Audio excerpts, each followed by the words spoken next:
Morning, and so there's no way I'm wearing a long sleeve shirt to this meeting. Okay. Welcome to the July 13th meeting of the Lincoln City Council. Let's all rise for the Pledge of Allegiance, followed by a period of silent meditation.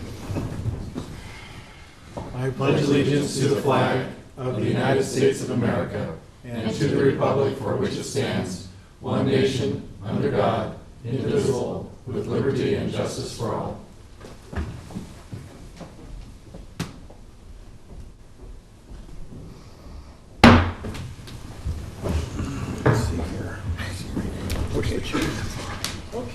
In accordance with LB 898, a copy of the Open Meetings Act is posted at the back of the chamber. The order of business of the City Council is as follows. The clerk will call the items listed on the agenda under public hearing. Anyone wishing to speak on an item should come forward after the clerk reads that item. The applicant and those in favor should speak first, then those opposed. The applicant may then make one short rebuttal. Each speaker should begin by stating name, address, and whether you're speaking in favor or in opposition to the item. Testimony is limited to 5 minutes per speaker. After all public hearings, the council will vote on resolutions and items listed under third reading. On the second and last meetings of the month, immediately prior to adjournment, anyone may speak on an issue not on the agenda for that date nor planned for a future agenda. Will the clerk please call the first item of business? First item is our public hearing consent agenda, items 1 through 19. Anyone wishing to speak on these items? Okay, next item. All right, if not, we can vote on these items. Item 1 was introduced by Rebold. So moved. Second. Seconded by Lyrian. Discussion? Call the roll. Camp, Yes. Christensen, Yes. Eskridge. Yes. Fellers. Yes. Gaylor Baird. Yes. Raybold. Yes. Motion carried 6-0. Items 6 through 15 were introduced by Camp. So moved. Second. Seconded by Roy. Discussion? Call the roll. Camp, Yes. Christensen. Yes. Eskridge. Fellers. Yes. Gaylor Baird. Yes. Raybold. Yes. Motion carried 6-0. Next then would be our liquor resolutions. Those giving testimony are asked to come forward, raise their right hand for the clerk to administer the oath. After the oath, witnesses shall state their names and addresses. I'll call item 20, application of Hillis and Company, doing business as Hillis and Company, to modify its presently licensed area, described as approximately 50 feet by 70 feet on the first floor and approximately 50 feet by 50 feet on the second floor, to an area described as approximately 50 feet by 70 feet on the first floor only at 230 North 7th Street. Would you raise your right hand? Do you solemnly swear or affirm the testimony you're about to give is the truth as you verily believe it? I do. Thank you. I'm Mike Hillis with Hillis and Company, 230 North 7th. And what are we doing here? We're removing part of the liquor license. We have it for our entire building. Okay. We just want it for first floor. Second floor, we're making into an apartment. All right. Questions for Mr. Hillis? Mr. Chairman, this is reducing. I don't This is not a understand why I direction needed we're to be used here, to but going. they're Yeah. reducing it rather than, We don't get a lot of these applications. This is my first one, so. Great. All right. Thank you very much. Anyone else wishing to speak on this item? Next item. Item 21, application of Junto Winery of Seward, Nebraska for a special designated license to cover an outdoor area measuring approximately 10 feet by 10 feet at the Fallbrook Farmers Market in Fallbrook Town Square at 470 Fallbrook Boulevard on July 30th, August 27th, and September 24th, 2015, from 3 p.m. to 9 p.m. Hi. No oath on these. My name's John Siebert. Address is 3336 Lincoln, Nebraska. Lincoln, Nebraska. We're just applying for SDL to attend and serve at the Fallbrook Farmers Markets on July 30th, August 27th, and September 24th. Okay. Any questions? Yes. Carl? Mr. Sieberts, thanks. So I was driving down Highway 34 and saw a sign for Junto, and tell us about. Yeah, the we're winery. relatively new winery. We opened May of last year, so Okay. kind of getting going. We've been working on it for 5 years or so, so it's been kind of a long project. But we've got a tasting room. You can come try our wines and enjoy some meat and cheese trays and that type of thing. We do live music and things like that at the tasting room. But we do a lot of events like this outside of the tasting room, which are great for us to get the word out there and let people know that we're a winery, a new winery. And Great. One more question. Do you pronounce it Junto or Junto? Junto. Junto. Most people say Junto, but it's Junto. It's a club that Ben Franklin started in 1727. They got some buddies together and they drink wine and talk politics and business and philosophy and all those kinds of things. Okay. Very cool. Thank you. All right. Any other questions? All right, thank you. Thank you. Anyone else wishing to speak on this item? Okay, next item. All right, next I'll call items 22 and 23. Application of Old Federal Place for a special designated license to cover an outdoor area approximately 178 feet by 137 feet at the Grand Manse at 129 North 10th on August 6th from 8 a.m. to 2 a.m. We do have a request to withdraw this since it's now an indoor event. And then item 23 is the application for a special designated license to cover an outdoor area measuring approximately 28 feet by 260 feet at the Grand Manse at 129 North 10th Street on September 5th, 12th, and 26th, October 10th and 24th, and November 7th and 27th, 2015, from 8 a.m. to 2 a.m. Hi. Welcome. Hi, I'm Lisa Freilich, 129 North 10th Street. Okay, any questions for Lisa on these items? Okay, Are these all home football games? Yes, Okay. yes. great. Any other questions? You've done these years before, I can remember you. This is maybe our 6th year, I think, something like that. Great. Okay, All right. thank you very much. Anyone else wishing to speak on these items? Next item.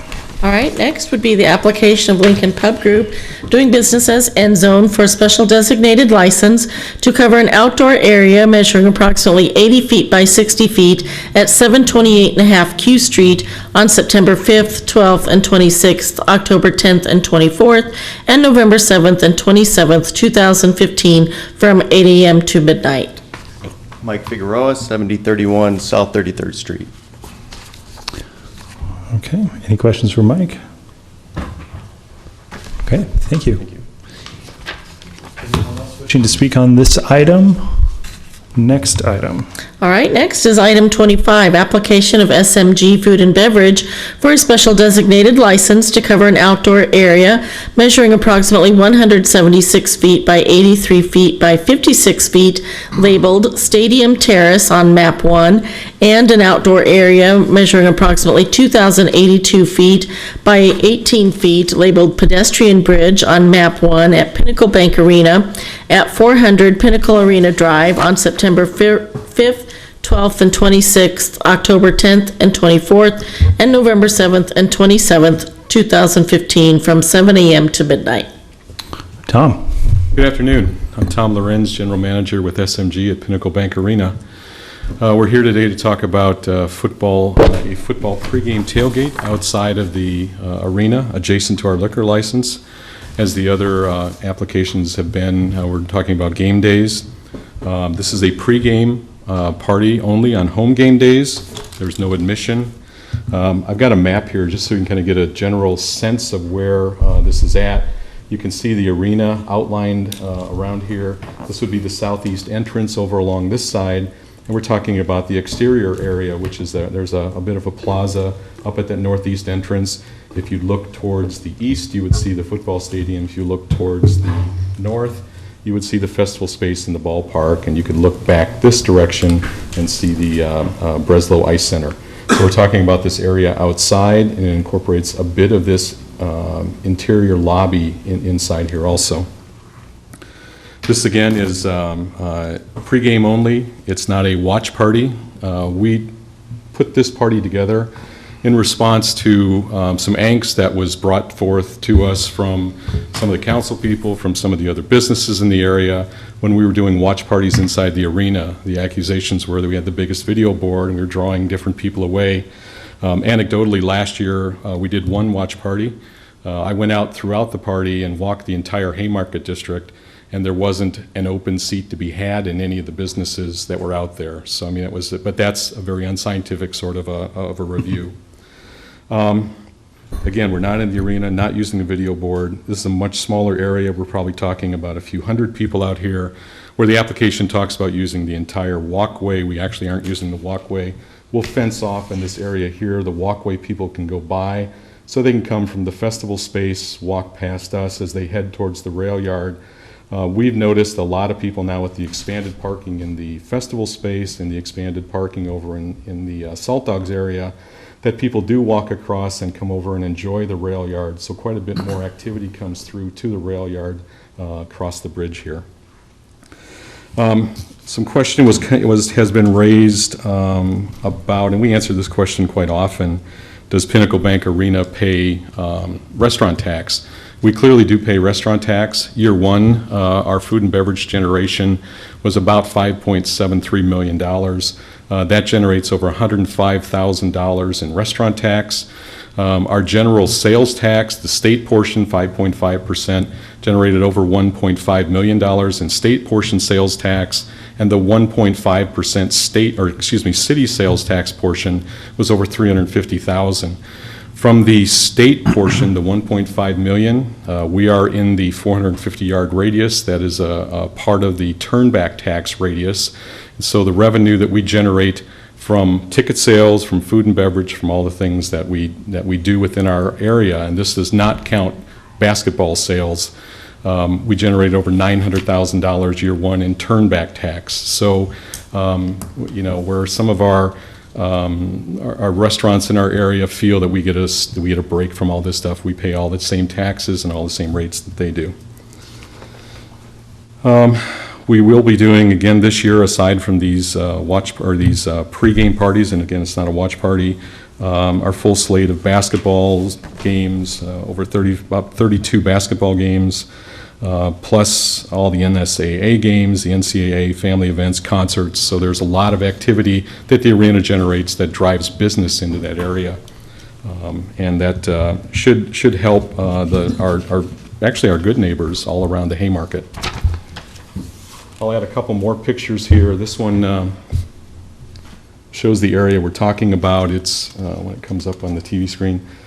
This is that plaza area that leads up to that northeast entrance. So this is the area we'll be using. We'll be able to put a DJ out there. We'll be fencing this off. The only access will be to the general arena spot, inside the arena. So they have some access to restrooms. They will not have access into the large screen or into the main bowl itself. What questions can I answer for you? Questions, John? Yeah. Thank you, Mr. Lorenz. Could you explain a little bit more on the pedestrian bridge? Because this is a new addition this year, I believe. We won't be using a pedestrian bridge. I think that was left on the application from another, from one of the other, tend to copy them, that we will not be using a pedestrian bridge. It's an access point. We're not licensing it. It can be struck from this portion. Okay. Yep. Yeah, it doesn't make sense for us to have any alcohol service out on the pedestrian bridge. It's a pass-by. Larry? In the past, you haven't done these terrace parties in the past? We have not. We did watch parties, which aren't SDL, which was just part of we felt was part of our regular business, and we backed off from that. Year one, when we sold, we sold parking in our festival space, and it's tailgate parking. It's a lot like, a lot of entry or portions around the city. And year one, we had included a food component with our parking. And then with that, we had requested and received from council an area to do a small alcohol service area. After two events, it was clear it wasn't generating any revenue, and our parking partners said, you know what, we do this on our own, and after year one, we dropped the food component. So we haven't really done any sort of exterior SDL request prior to this. Okay. In the past, when we've considered some of the special events that potentially compete with other local businesses for customers, we've put some limitations. The watch parties are only 3 a year. Why should the council let you have all of these home games as opposed to a limited number of them? We feel that consistency is an important part of what we do, that if people know it's there for every game, for instance, let's reference Embassies Rock the Dock, or now this year, and we're anticipating that the rail yard will be at least closing the street, not for an SDL, but at least having their rail yard entertainment district. It's their event after event, so people can make plans so they know it's there. When you do just certain ones, when you don't do it consistently, people don't know whether or not you're doing it. Last year, when we had announced several watch parties and then were rolled back from that to one, we had people and families showing up going, well, we'd always anticipated, we always liked it. The watch parties tended to draw families, and people brought their kids because they weren't going to a hardcore loaded bar with, families and children. And so we had people at the front door knocking, and we had to turn them away. If we can do this consistently outside, then people will plan on it. And we need to make it successful also, and so that we can, put out our resources and have a reasonable expectation of getting beyond a break even on those. With the watch parties and the different demographic, I understand that argument of not necessarily competing with other bars and restaurants. In this case, it's a tailgate party. What demographic are you going for, and do you think you will be competing, or if not, why not? We think that the people that are coming, we have an anchor sponsor. We have Miller, who has taken their tailgate from a private lot and worked with us. So we'll be able to have them. There's about 100 people involved with that. We'll be able to invite another business that'll have about 100 people. And then we think probably the upside from that is 200 to 300 people that are also there.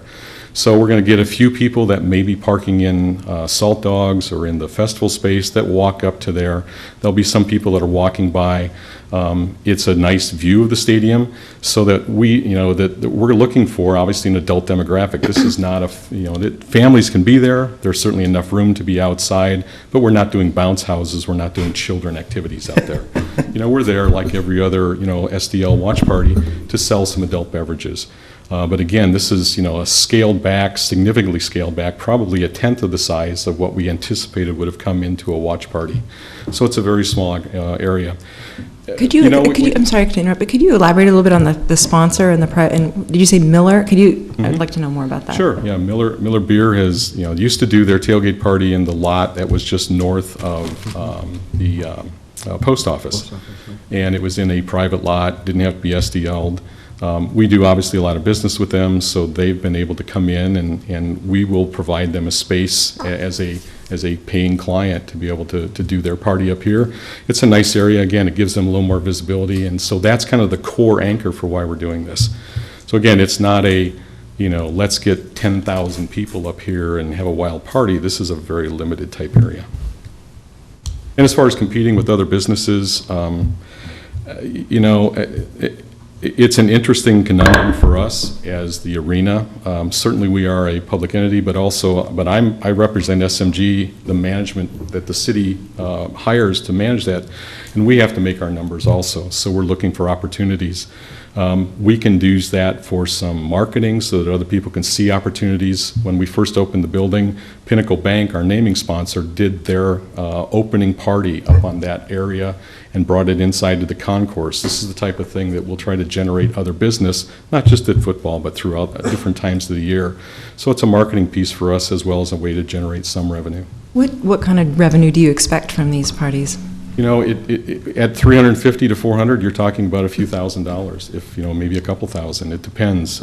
You're not talking about. The watch parties generated some better revenue, and you've heard some, and we're having some top line revenue shortfall this year, and so these things all help. We are like other businesses where we have to go out and generate revenue to offset different costs and things in the arena. We're pricing the same as everyone else. We look at it that there's a lot of things that we do, 35 basketball games, for instance, that we don't sell a drop of alcohol at, and that the businesses around us are able to have those type of sales, and we encourage people. Part of our marketing is always come early and stay late, which means come early, park early, go to the restaurants in the rail yard, go to the restaurants in western downtown, go throughout the entire Haymarket area and spend some time there, and after the event, come back out and do that some more, wait for parking to go away, and so it's a long-term event that should float the entire boat of the rail yard and the Haymarket. Carl. Thank you. Okay.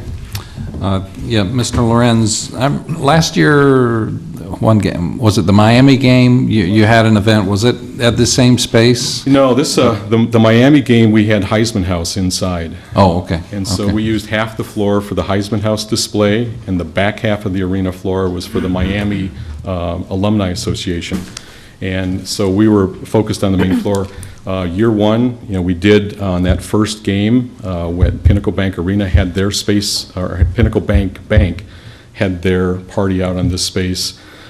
During Beer Fest, we had a small area set up so that if someone wanted to walk outside, we SDL'd it so they could walk outside with a sample or a beer that they had purchased and have a smoking area with that. It had very few people outside. So this is really a new reach out. And again, it was completely a reaction to, we heard, John was there, Liba put together a bunch of different bar owners that, expressed their concern that we were doing watch parties. And so we listened and have reacted with the administration and found this smaller, rolled back type of situation to do. Jane? I just have a clarification. When you say stadium terrace, you're just referencing that lower level, ground level, and not the terrace that I assume where you can overlook Yeah, the rail yard. This is the upper level, so you would walk up, and I don't have the,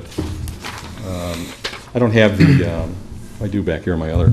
There is a walkway that comes up on the east side of the building. It starts at ground level in the plaza, walks up to this level, comes up here, you can enter these doors, and then it goes back over top of the Lincoln Bridge and comes down in the festival space.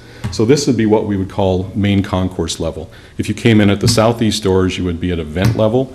This is that next level up, and it's about a 10,000 square foot space. As you can see on this map, this would be concourse level, and it's this upper level that's up there. And it affords a very unique viewpoint over top of the post office, a look towards the stadium. The terrace that she's talking about is the one on the other side that overlooks like the rail yard, and that's licensed, you can. That's do an event, licensed, that's yeah. part of our interior license because the access points to that are all interior. This, as we work through our liquor license with city staff, with police staff, with city attorneys, the reason that this wasn't included with our base license is that we can't control it 24/7 outside. Someone could walk up the ramp, do something illegal, do something that it wasn't smart up in that area, and we wouldn't be able to control that 24/7. So that's why when we do something like this, we do the SDL route. Any other questions for Tom? Thank you. Thank you very much. Anyone else wishing to speak on this item? Mr. Chair, I'd like to move approval of items 20 to 24, and item 25, and I may want to take that separate because I was going to delete that one sentence that Mr. Lorenz said about the pedestrian bridge. I don't know if you want to do that one separately for Do we need a I think I motion to can just withdraw non-protunct 22? it. That's right. Can I just non-protunct it? What's that? On Or 25, 21, excuse me, the 21. pedestrian bridge part. No, wait a minute. You're right. 22, it's 22. Okay, okay. I move approval of items 20 and 21, 23, and 24. Second.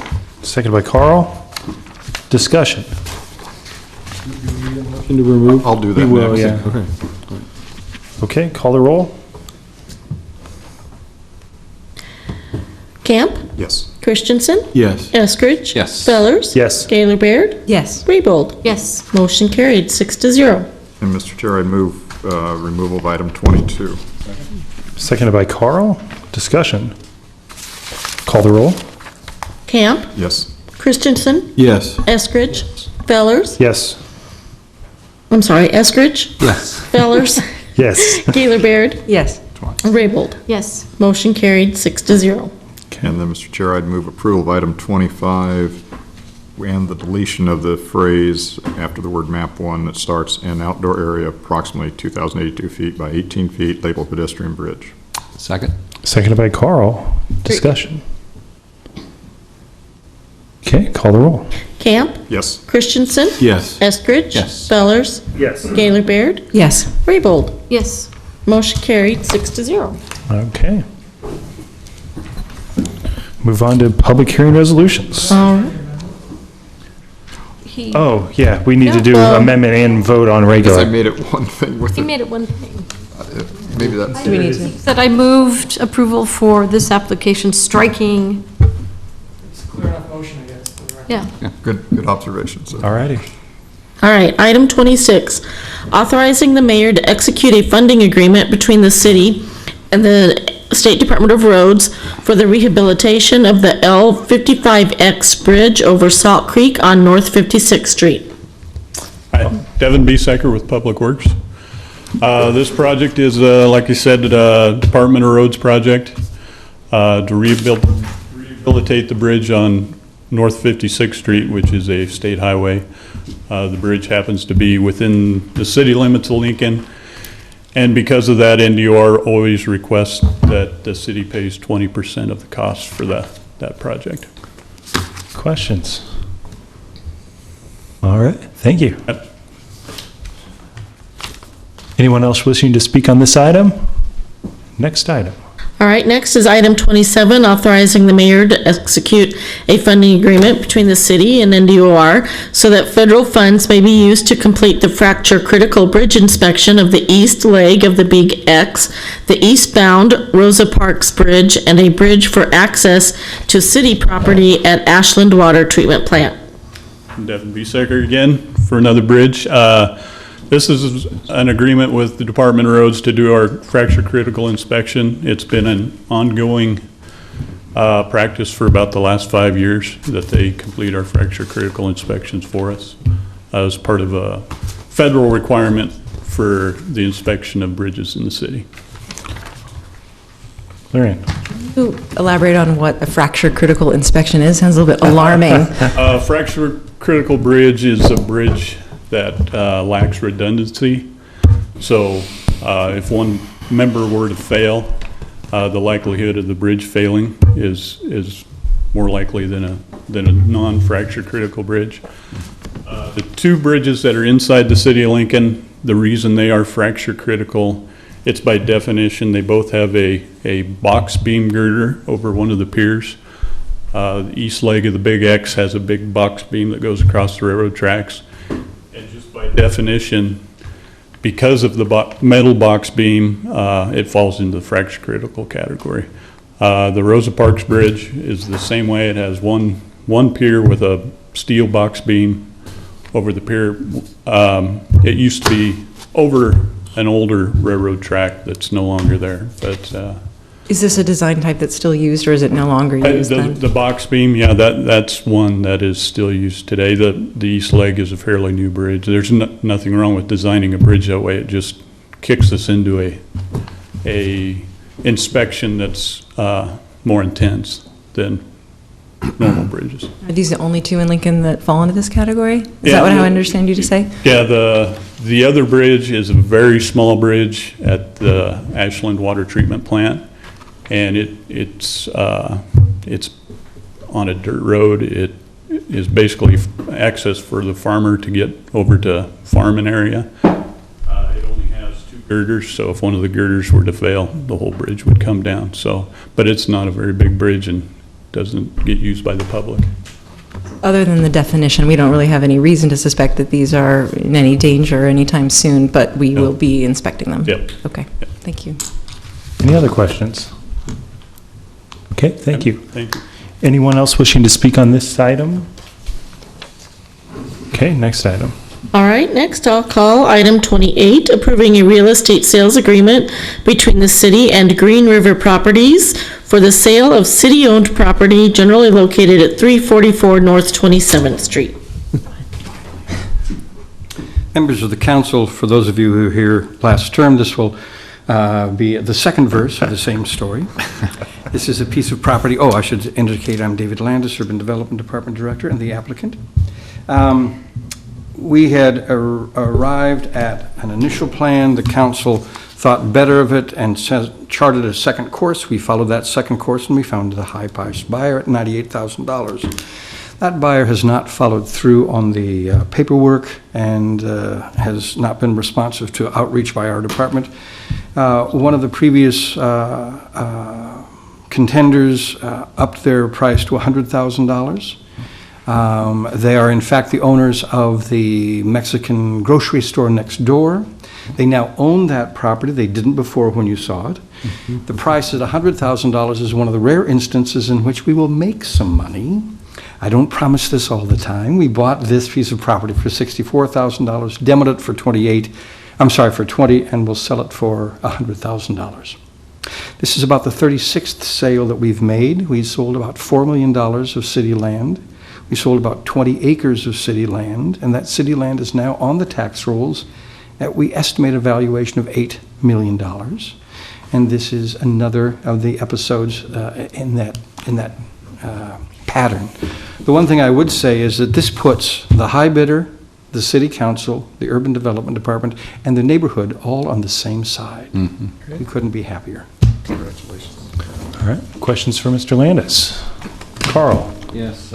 You just anticipated my question about the neighbors, because that was the objection we heard previously, and so I'm assuming they're happy with They are, this and we film. checked with them. Okay. There's a relationship between this particular owner and the rest of the business community that is cordial and warm, and I think he's wished well. He's followed through on commitments and been a good party to the neighborhood. And I think that's all to the good. I will say this, because of this situation and the fact that these two properties will be owned, we'll be able to use a safer access point to this property than the alley at 27th, which has been dangerous. It's a 35-mile-an-hour arterial street that has then a 90-degree turn that people take. It's an alley. They shouldn't, but they do. This will move an access point down and in a deceleration lane, which will allow for safer traffic as well, which is one of the other additions that this project brings. Other questions for Dave? All right, thank you. Anyone else wishing to speak on this item? Okay, next item. All right, that would conclude our normal public hearing. However, under resolutions first reading, we do have item 39, amending resolution A-89020, establishing a temporary sanitary sewer disaster recovery assistance program to extend the filing deadline for submittal of an application and documentation for assistance from July 15 to August 15, 2015. We had a request for first and second reading with public hearing and action on this date. We'll go to Roy for a motion. Okay. I'm going to move that we take action today and have hearing. This is technically against our rules. There are a lot of good reasons to obey the rules, but in this case, the only people that would pay the price if we upheld our rule today would be members of the public who are wanting to make application, who are just getting on board now with the process. We got started late on this whole thing. When I say we, I mean the city. And regardless of whose fault it is, the only people who would suffer would be the public. So I move that we suspend our rules to be able to go ahead and take first reading, second reading with hearing and action today. Second. Seconded by Jane. Discussion on the motion. Seeing none? Call the roll. Camp? Yes. Christensen? Yes. Eskridge? Yes. Fellers? Yes. Gaylor Baird? Yes. Raybold? Yes. Motion carried 6-0. All right, so if I'm there's sorry. anybody here who wants to testify, We're still on. You Yep. make your amendment. Go ahead, John. Jeff Kirkpatrick, Lincoln City Attorney. And the reason why this request was made to extend the term, when you passed this program on July 15th, with the deadline of July 15th, we had hopes that we would be able to get the information out, and that would be a reasonable amount of time for people to apply.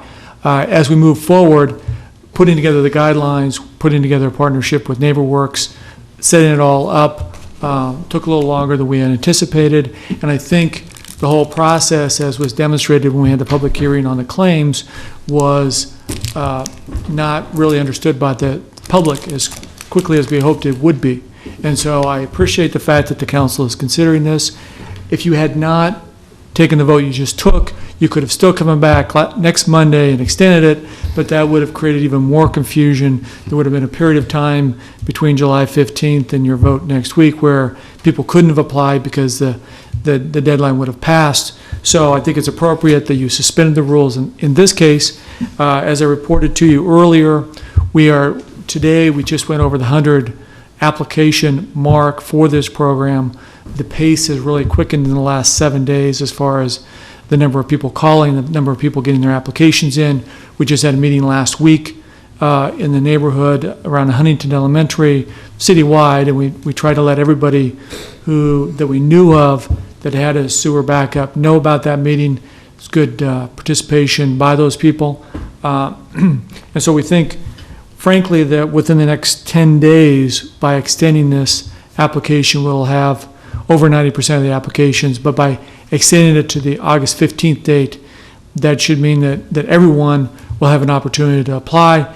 And it includes situations like we were discussing today within the office where we've got an application that looks good, looks complete, the cleanup is done professionally, but it was a landlord-tenant situation. So we've got an application from the landlord in. We want to make sure that the tenant has an opportunity, if they had cleanup expenses themselves, to also get their application in. So there are some complicated situations. By extending this deadline, we think we'll be in a better position to treat those people fairly and equitably. Questions for Jeff?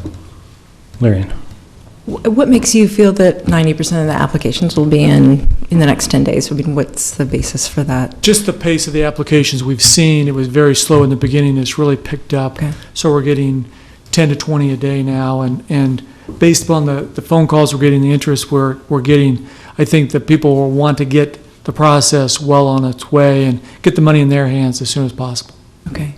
And just in the event of unforeseen circumstances that may require another extension, there was discussion about whether or not we could move the date from August 15th to August 17th, because that would be a day that the council meets and could vote to potentially make any modifications as long as it's introduced, by the 10th. You would, if there were some sort of need for another extension, do you believe you could identify that prior to the 10th, get it on our council agenda without having to waive the rules and allow us to take further action on as opposed to the 15th?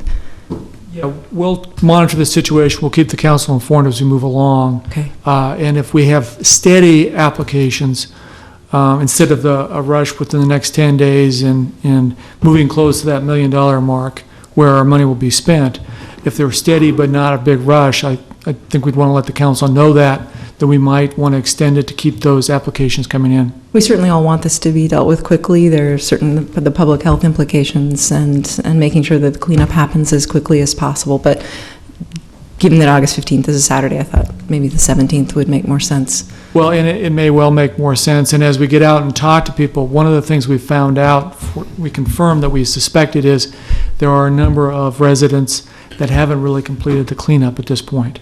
And so we're hoping this program, as it was planned, will encourage them to get that cleanup completed, perhaps professionally in some cases. Great. Carl, then John. Okay, thank you. Mr. Kirkpatrick, how much in claims has been submitted at this point, do you know?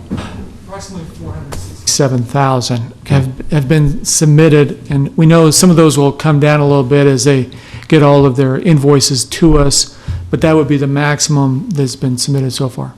And the total program is for approximately $1 million. It's for approximately $1 million. Now, out of that $1 million, there will be some expenses that will go to NeighborWorks, and we'll have some inspector fees that will come out of that as well.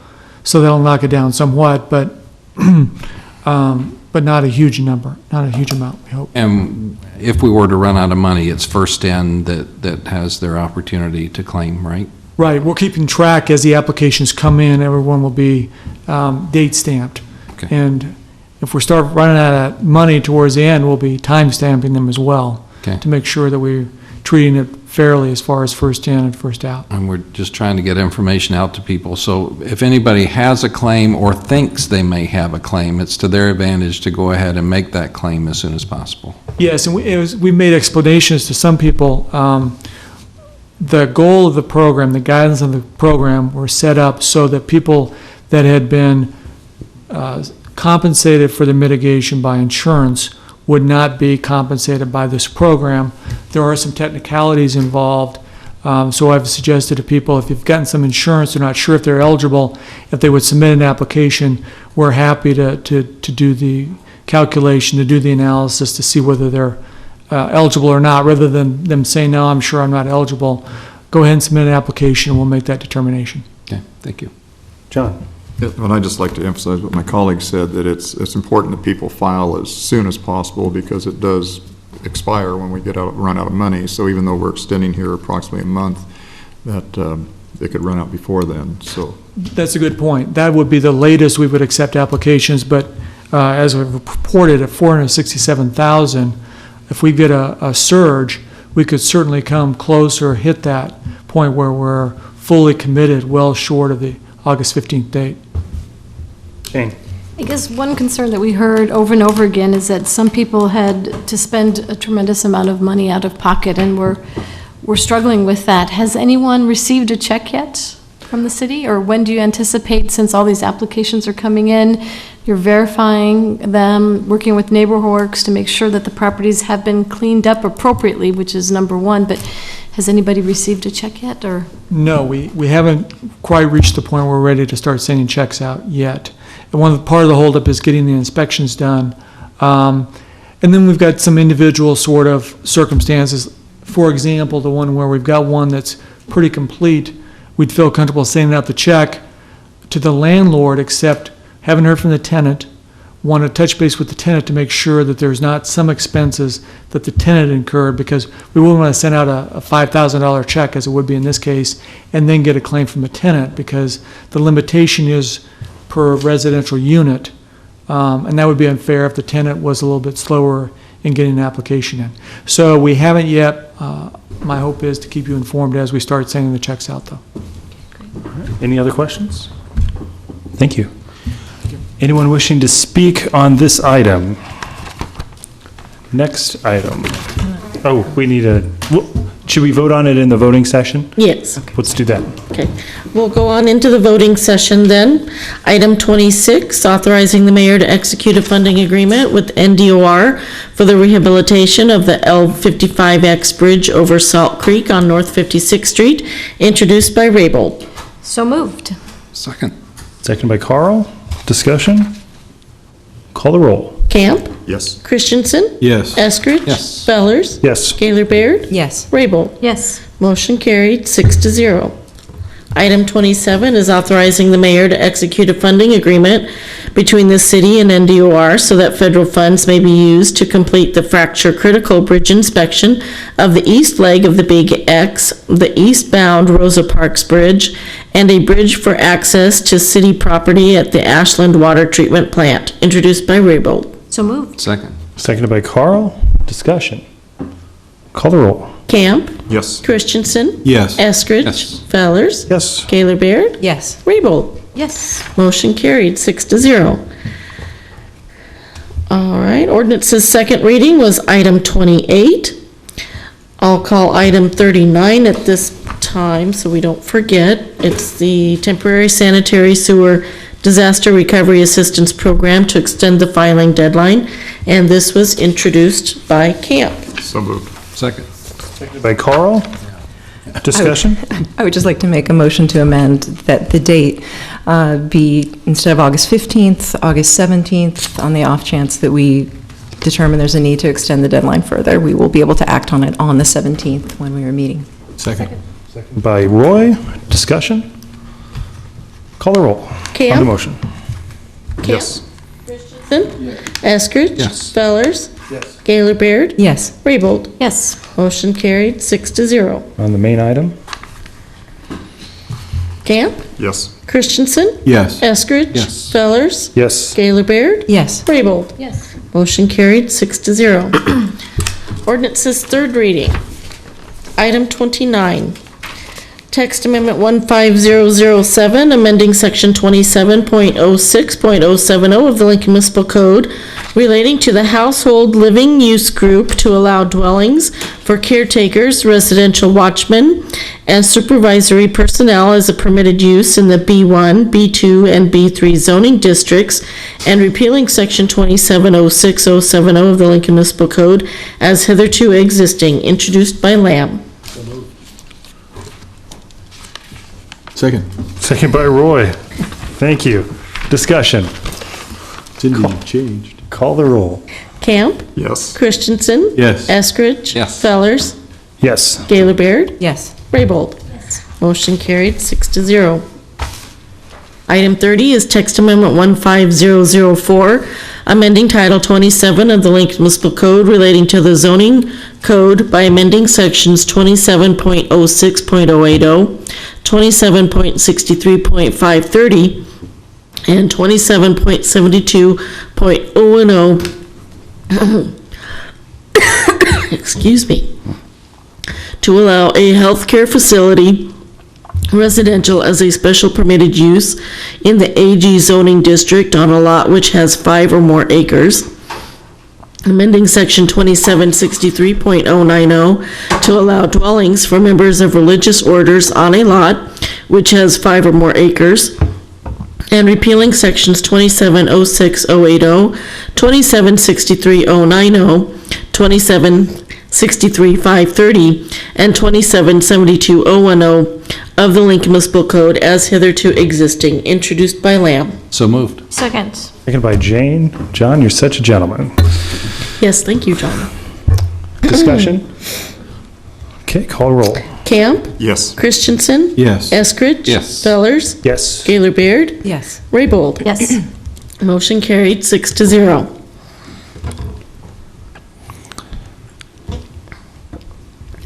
Item 31, Comp Plan Conformance 15006, declaring approximately 5,155 square feet of property generally located at 801 South 27th Street as surplus, introduced by Lamb. So moved. Second. Seconded by Jane. Discussion? Call the roll. Camp? Yes. Christensen? Yes. Eskridge? Yes. Fellers? Yes. Gaylor Baird? Yes. Raybold? Yes. Motion carried, 6-0. Item 32, Annexation 15004, amending Lincoln corporate limits map by annexing approximately 21 acres of property generally located at 4949 Yankee Hill Road between South 48th and South 52nd Street, introduced by Lamb. So moved. Second. Seconded by Jane. Discussion? Call the roll. Camp? Yes. Christensen? Yes. Eskridge? Yes. Fellers? Yes. Gaylor Baird? Yes. Raybold? Yes. Motion carried, 6-0. Item 33, change of zone 15013, application of Ed Thompson, Eastmont at Yankee Hill Planned Unit Development for a change of zone from AG Agricultural to R3 Residential PUD for a planned unit development district designation of said property, and for a development plan which proposes modifications to the zoning ordinance and land subdivision ordinance to allow a residential healthcare facility and associated uses, office uses, and residential uses per the R3 zoning district on property at South 52nd and Yankee Hill Road, introduced by Lamb. So moved. Second. Seconded by Jane. Discussion? Call the roll. Camp? Yes. Christensen? Yes. Eskridge? Yes. Fellers? Yes. Gaylor Baird? Yes. Raybold? Yes. Motion carried, 6-0. Comp Plan Amendment 15001, amending the 2040 Comp Plan by changing the future land use plan designation from residential urban density to commercial on property generally located at South 40th and Yankee Hill Road, introduced by Lamb. So moved. Second. Seconded by Jane. Discussion? Call the roll. Yes. Christensen? Yes. Eskridge? Yes. Fellers? Yes. Gaylor Baird? Yes. Raybold? Yes. Motion carried, 6-0. Item 35, Annexation 15005, annexing approximately 85.73 acres of property generally located at South 40th and Yankee Hill Road, introduced by Lamb. So moved. Second. Seconded by Jane. Discussion? Call the roll. Camp? Yes. Christensen? Yes. Eskridge? Yes. Fellers? Yes. Gaylor Baird? Yes. Raybold? Yes. Motion carried, 6-0. Change of zone 15016, application of Leo Schumacher, Lincoln Federal Bank Corp., Wilderness Creek Planned Unit Development for a change from AG Agricultural to R3 PUD for a PUD designation of said property, and for a development plan which proposes modifications to the zoning ordinance and land subdivision ordinance to allow for a mix of commercial and residential uses, including areas designated for H4 general commercial development, R3 residential development and R5 residential development on property located at South 40th and Yankee Hill Road, introduced by Lamb. So moved. Second. Seconded by Jane. Discussion? Call the roll. Camp. Yes. Christensen. Yes. Eskridge. Yes. Fellers. Yes. Gaylor Baird. Yes. Raybold. Yes. Motion carried, 6-0. Resolutions on first reading are items 37 through 43. We have no ordinances on first reading. Pending list date certain is item 44. It will be on for public hearing and action next week. Anyone wishing to address the council on a matter not on this agenda and not plan to appear on a future agenda may do so at this time. Mr. Chair, seeing nobody coming to address us, I'd move for adjournment. Second. Call the roll. Camp. Yes. Christensen. Yes. Eskridge. Yes. Fellers. Yes. Gaylor Baird. Yes. Raybold. Motion carried, 6-0. We are adjourned.